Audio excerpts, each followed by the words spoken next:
তপন সিংহ দিয়ে শুরু, শেষ হবে সত্যজিৎ রায় দিয়ে। মাঝে থাকছেন সদ্য প্রয়াত অভিনেতা মনোজ মিত্র। আগামী 4 থেকে 7 ফেব্রুয়ারি আসানসোলের রবীন্দ্র ভবনে অনুষ্ঠিত হতে চলেছে চলচ্চিত্র উৎসব। এদিন এক সাংবাদিক বৈঠক করে এই কথা জানালেন বিজেপি নেতা জিতেন্দ্র তিওয়ারি। আন্তর্জাতিক চলচ্চিত্র উৎসবে ফিচার ফিল্মের পাশাপাশি থাকছে স্বল্প দৈর্ঘ্যের ছবি ও তথ্যচিত্র।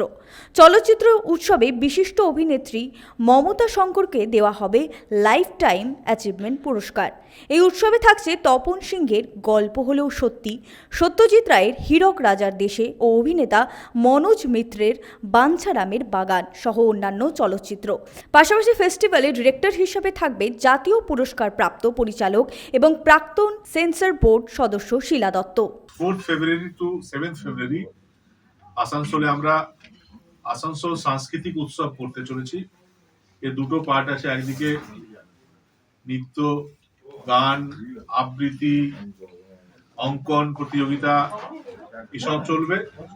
অন্যদিকে ভারতবর্ষ এবং আমাদের দেশের বাইরেও বেশ কিছু শর্ট ফিল্ম আছে, সেগুলো নিয়ে আমরা ইন্টারন্যাশনাল ফিল্ম ফেস্টিভ্যাল করতে চলেছি।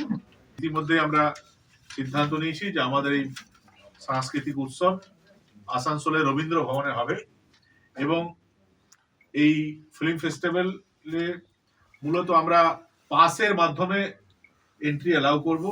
কোনো এন্ট্রি ফিজ থাকছে না, কোনো অর্থের বিনিময়ে কাউকে আমরা অ্যালাউ করব না।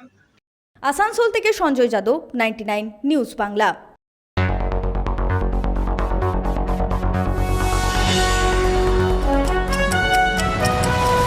আপনারা দেখছেন 99 নিউজ বাংলা।